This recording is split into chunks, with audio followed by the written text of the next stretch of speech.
All right. Thank you guys for having me here in the afternoon. I'm Michael Yang. I'm one of the managing directors at Comcast Ventures, and we are the venture capital firm affiliated with Comcast Corporation. This is an iconic photo that was taken last August by the White House photographer covering the Obama family. And what you have here is not actually President Obama's first time in VR, but it's his first time in VR watching himself as a piece of content in VR. So last summer, a small studio up in Montreal by the name of Felix and Paul actually captured the president in Yosemite National Park, commemorating the centennial of the National Park Service here in the US, where President Obama was the featured talent in that VR piece. He was also the narrator in it. And that piece has gone on to become highly coveted. And this may be that time life moment that we all remember years from now as instructive of where VR came from. So I'm going to tell you a little bit about how we see VR, and obviously Scott alluded to the topic, or how I titled it was the Toddler Years. It's going to really set the context here. It's interesting, VR a few years ago wasn't even a real market or category that analysts were covering, but ironically in the last little bit, a multitude of traditional research analyst firms have come out with their market sizing figures and analysis, and interestingly enough, they're all making 2019 to be this watershed year where lots of revenues will start to matriculate into the industry. $40 to $50 billion, and we'll talk a little bit more about where that might possibly come from.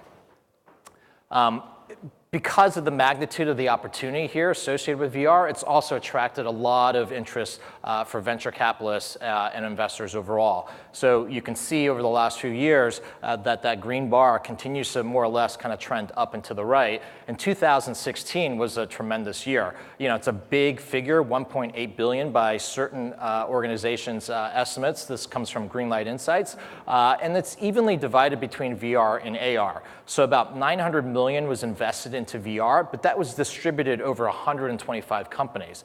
On the AR side, interestingly, one company out of Florida, Magic Leap, commanded the lion's share of the market. 800 million out of almost 900 million, they suck the air out of the AR funding market by really accumulating all that capital. It'll be interesting to see where 2017 goes. However, it's really important to note that we should temper our expectations on VR. VR is supposed to be yet another technology platform, yet another medium. We should look at historical adoption rates to kind of see what it might be. So Stephanie Lamas over at Super Data Research has done some interesting kind of adoption trending forecasts, and it's always instructive to look at the past. If you look at other advancements in major technology that are really pervasive on a consumer basis, you'll note that nothing really penetrates throughout in under a decade. Usually it takes a couple decades for a new piece of technology or media to really be picked up universally.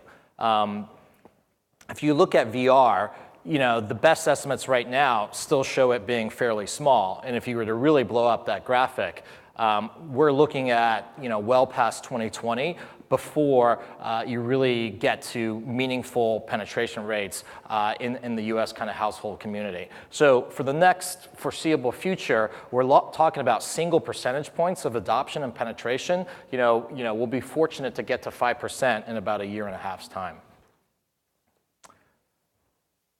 That has been borne out by some of the data that has kind of been released and also disclosed by some of the major manufacturers in the space. So, estimates are hard to come by, but more or less people are starting to concentrate their figures and sharpen their pencils to say that there are about 5 million units of Samsung Gear VR.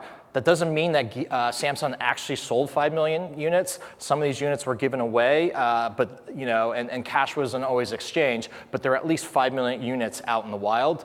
Sony PlayStation VR came out in Q4, so in a roughly half a year time frame, they've jumped up to be the second market share player with almost 1 million units. And then you see the ones that people might be a little bit more familiar with, such as HTC Vive and Oculus Rift. They're still trending under 1 million units at this point in time. But as many have also said, here at this conference, there's some interesting developments on the horizon later this year. Microsoft and their PC OEM ecosystems getting into the market with new hardware. Intel has announced and started to demo its new reference design, and Qualcomm also as well. So, it's still an open game in terms of, where this might be. And a year from now, these numbers should be far more to the right, but the mix of who's going to be on top of the leaderboard could be vastly different. So we like to think that, we're kind of in the middle of a trough of disillusionment phase right now, or possibly on the beginnings of kind of moving beyond that, right? This is the quintessential Gartner hype cycle that we've seen in all technology markets, and you can plot it, and Gartner does a great job of plotting that over and over again. Superdata Research also did an awareness, kind of unaided awareness study late last year, early this year, to kind of get a sense of what does the average person on the street know about VR. Not surprisingly, not very much. They even hadn't heard about it, weren't particularly interested because no one's made a compelling case yet. But there's still potential here. But this is kind of where we are sitting in kind of Q1, Q2 of 2017 that we need to continue to work through as an industry. From a Comcast Ventures perspective, since we are investors, back in 2015, right at the beginning of the year, is when we made a commitment that we were going to get into this industry, start to deploy capital, and really learn about the business, as well as start to support the ecosystem. Over the next few quarters, we have worked our way up to really backing 7 companies, primarily in VR and 1 in AR. It's been a really interesting pacing of those companies. And then more recently, we've been supporting our portfolio companies with their follow-on activity. VR, like many kind of frontier new industries, is going to be slightly more capital intensive than everyone hopes, just because the market, as we showed earlier, is still so much on the come. I would say right now, as people always ask me, what's our temperature and how are we trending on it? We're at a yellow light, more or less. We're not sure if it's going up, I'm not sure if it's going down. We don't know if our investment pace will continue to be at that same level of activity as it's been over the last few quarters, but we're going to take a wait and see and continue to kind of really be active trying to find the next set of opportunities. But the priority for us over the last few quarters was making sure that our existing 7 companies were well taken care of in light of some of the stuff that we shared earlier. So I figured I'd share some of the insight that we have gleaned from some of our investments. And I'll start off with our good folks at Felix and Paul Studios, who really are cinematic leaders in creating 360 video. And here are 2 pieces of content that they have put out. The first one is a Jurassic World piece that came out over a year ago. This is notable because in the Samsung Gear marketplace, this is probably either number 1, number 2, or number 3 in terms of video content cumulatively consumed by users in that marketplace. So what this tells us is that premium IP, Hollywood IP that we've all grown up with, who doesn't know the Jurassic World story, who doesn't love dinosaurs, this is something that when people first come into VR, they're searching for. When you look at the piece on the bottom entitled Mayubi, this is a new piece of content that debuted earlier this year at Sundance. This was a 40-minute narrative piece. It also featured Hollywood actors such as Jeff Goldblum. No one thought, if you asked a year ago, no one would have believed that you could have had a storytelling content piece in VR go for 40 minutes and actually have people want to consume it. The debate in VR has always been for content, maybe these are 2-3 minutes, maybe it's 5-6 minutes, maybe it's up to 8 to 10, but now we're pushing the boundaries and going up to 40 minutes, which basically starts to make this look potentially like television, should we want it to go that way. Another company in our portfolio is Baobab Studios, and they're the leaders in animation in VR. They have come out with 2 pieces of content, Invasion on the far left and Asteroids on the right.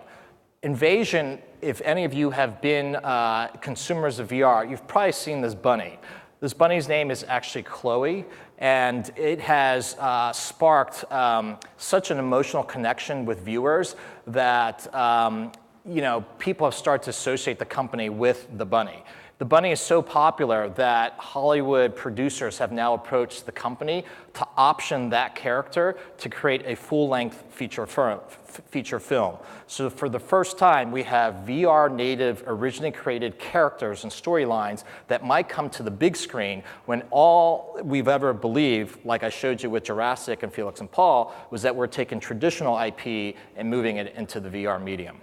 On the right, that's the actress Elizabeth Banks.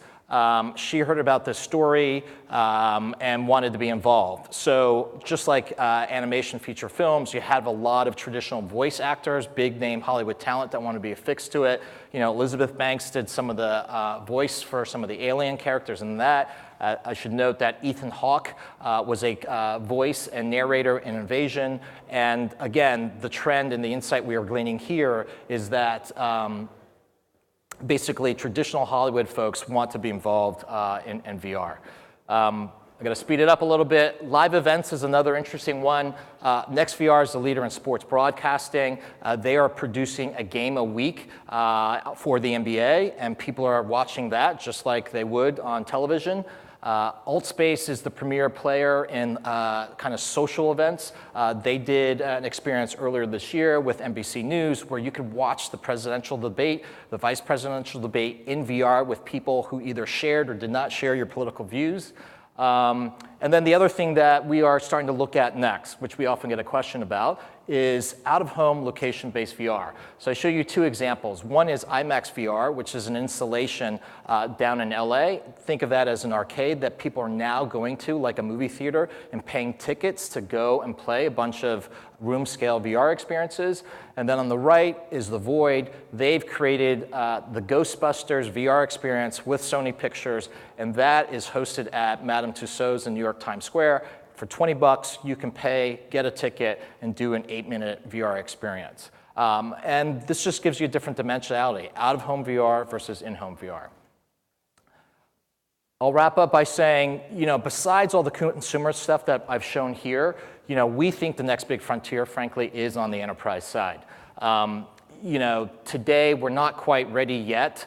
You know, there's been a lot posited on various verticals that enterprise VR could be appropriate. You can see them here. The ideas are readily out there, but given the paucity of headsets, you know, a lot of these folks are kind of waiting for it. We're looking for software applications that integrate into traditional workflows and business processes to really drive ROI, and that's something that the VR and the enterprise world needs to evolve to. So with that, you know, we think we're in the toddler years. It was only 3 years ago that Facebook bought Oculus. It was actually earlier this year that Oculus Rift had its 1-year anniversary. And we are obviously bullish on the space, but we think we have many miles to go. Thank you. Thanks so much. Well,